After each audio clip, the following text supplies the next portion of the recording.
Hey there, Ryan Reynolds here. It's a new year, and you know what that means. No, not the diet. Resolutions. A way for us all to try and do a little bit better than we did last year. And my resolution, unlike big wireless, is to not be a raging and raise the price of wireless on you every chance I get. Give it a try at mintmobile.com/switch. $45 upfront payment required, equivalent to $15 per month. New customers on first 3-month plan only. Taxes and fees extra. Speed slower above 40 gigabytes on unlimited. See mintmobile.com for details. When you need mealtime inspiration, it's worth shopping Kroger for thousands of appetizing ingredients that inspire countless mouth-watering meals. And no matter what tasty choice you make, you'll enjoy our everyday low prices. Plus, extra ways to save, like digital coupons worth over $600 each week and up to $1 off per gallon at the pump with points. So you can get big flavors and big savings. Kroger, fresh for everyone. Fuel restrictions apply.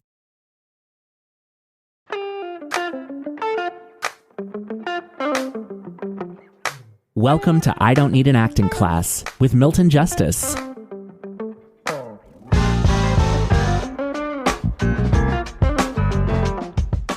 So, what happened? Well, I was sitting here and I was working on my car, and Guido came in, and he suddenly looked around and he asked me, "Where's Marco?" And I told him I didn't know. And he pulled a gun on me, and then he threatened to kill me if I didn't tell him where Marco was. So I told him I thought Marco was out back, and so he left. And the next thing I knew, I heard a gunshot. It reads like plot. And we have a tendency to make it a grocery list. I was sitting and working on the car. Marco came in, he screamed at me, and this is, by the way, this is dialogue. So here is the thing. This is where you get to be brilliant. If you have a specific relationship with everything, you don't have to overplay it. You're still only going to play the impulse for the scene, but the fact of the matter is, Guido did not walk in. You just said Guido walked in and ask where Marco was. That did not happen. You just said it. You didn't take the time to build it. You didn't take the time to see it. You didn't take the time to experience it. And so as a result, it all is a grocery list. In something that's that heavy duty with plot, it has to be believable. Otherwise, I am going to bore people to death. Can you take one of those facts and just begin in a way that, as an example, one of those ridiculous facts, please? I am so sorry that's what I did. I think Wesley had this audition. But here's all you do. Look, there's a character involved, and it's not a character I could play because I would never be working on a car in a chop shop. It's like, I'm not going to get cast that way. You know, I'm not sure I'd get cast as a college professor. I'm actually too old to play Willie Loman.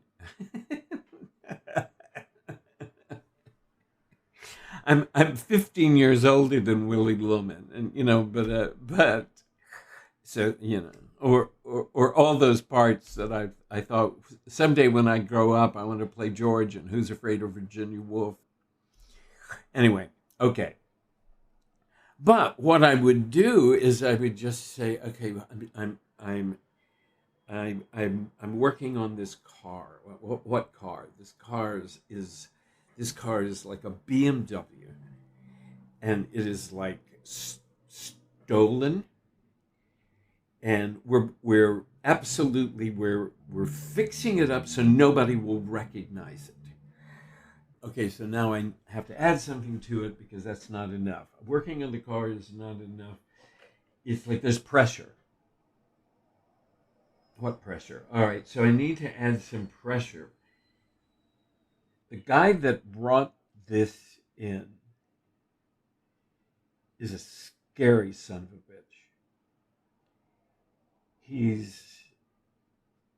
Fuck man, he'd kill you for fun. and it's his car, his stolen car. And this is just to build, I was working on a car. And even as you did that, just so I'm clear, and is you didn't quite find yet something that keyed you in. What you did was just look at a menu, so to speak. Yeah. So so in a sense, you'd still work on that particular. Because I think, I look at it, absolutely. Because I look at it and I say, this is rough for me.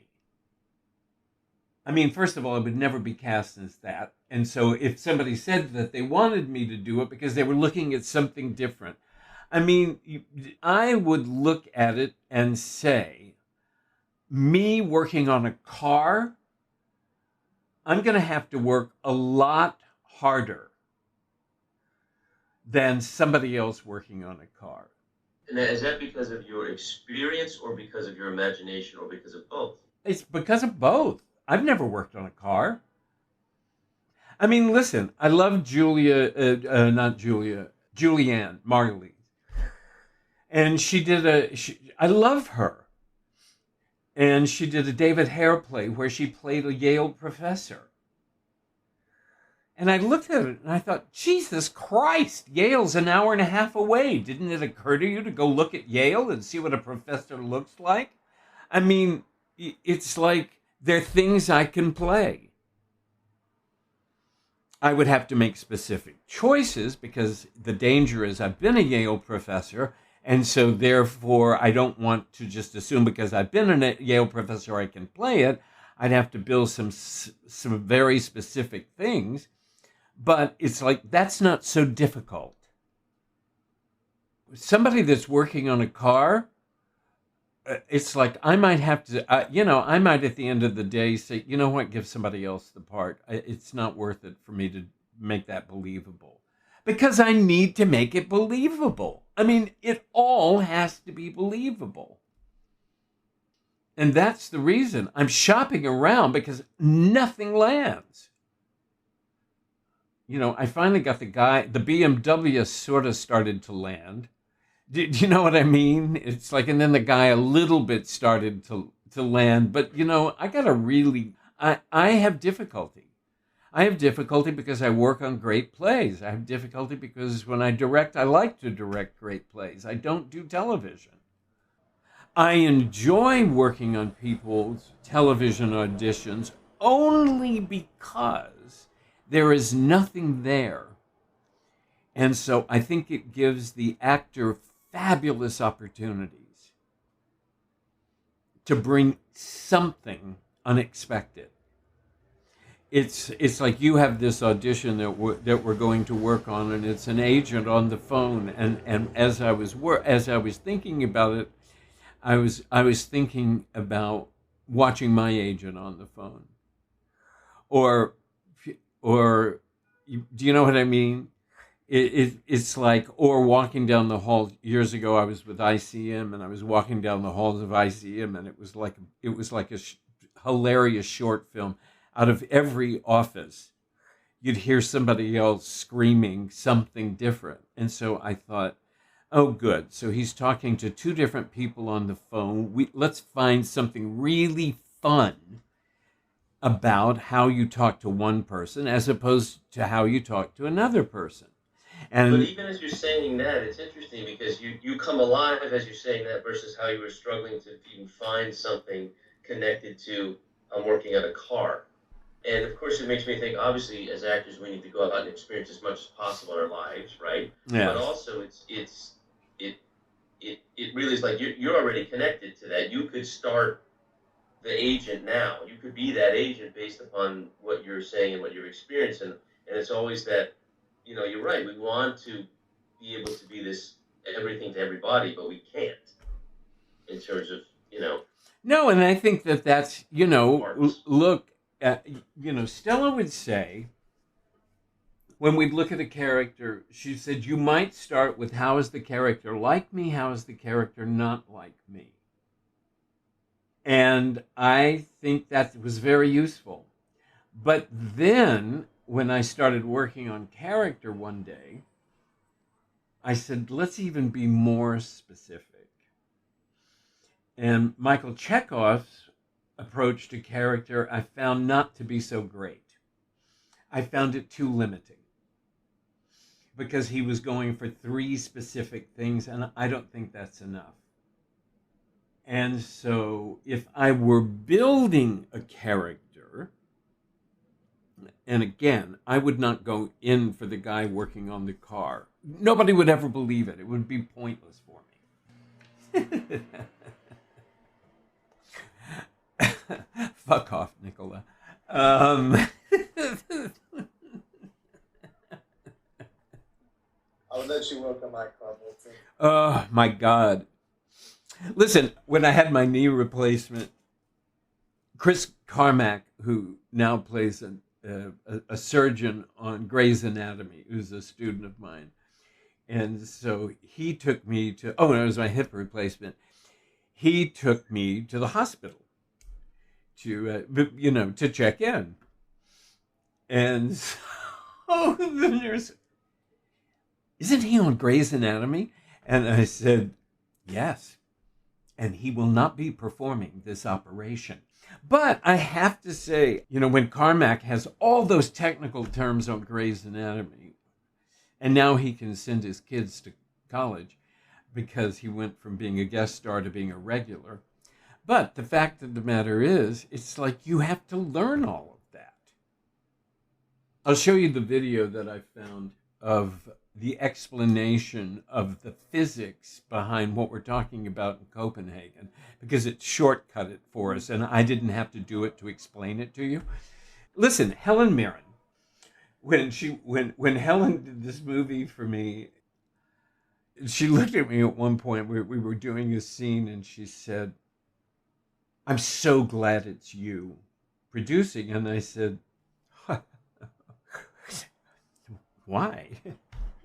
And she said, because you're the sort of person who's going to do all the work to figure out who, because there is a reference to the lighthouse, or, and so she said, you're the sort of person who's going to do all the work to figure out what the novel's about and who all the characters are. And I just laughed. And so when we were doing the scene, she's with the 2 kids. She turned and she said, Milton, what are 2 of the characters' names for To the Lighthouse? And I told her. And she said, and then she turned to the kids and she's doing this improvisation to lead into the scene. And she said, oh, you'll play this and you'll play this. And now she's playing with the kids. And I thought, Miss Marin is no fool. But I mean, those are the sort of things that you want to know. Okay, and just to quickly summarize all of character, but what I did like, in the same way that I didn't like Michael Chekhov, because I found him too specific, is, and some of you know this, but I had introduced to me by my friend Sherry Carnegie, this actor from the late 1800s called Coquelin.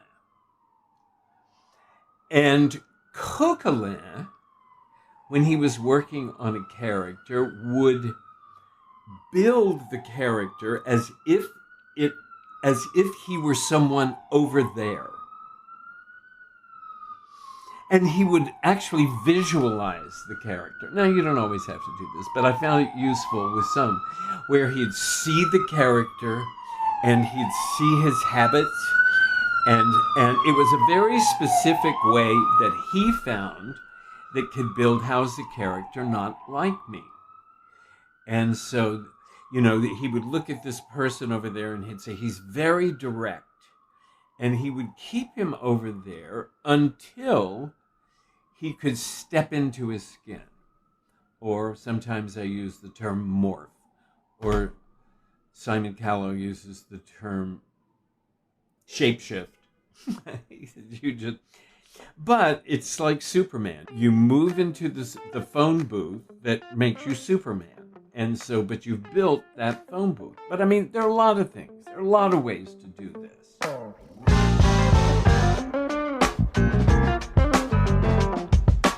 I Don't Need an Acting Class is created and hosted by Milton Justice, produced by me, Walker Vreeland. Director of online media is Evan Solers, and music is by Shagoy.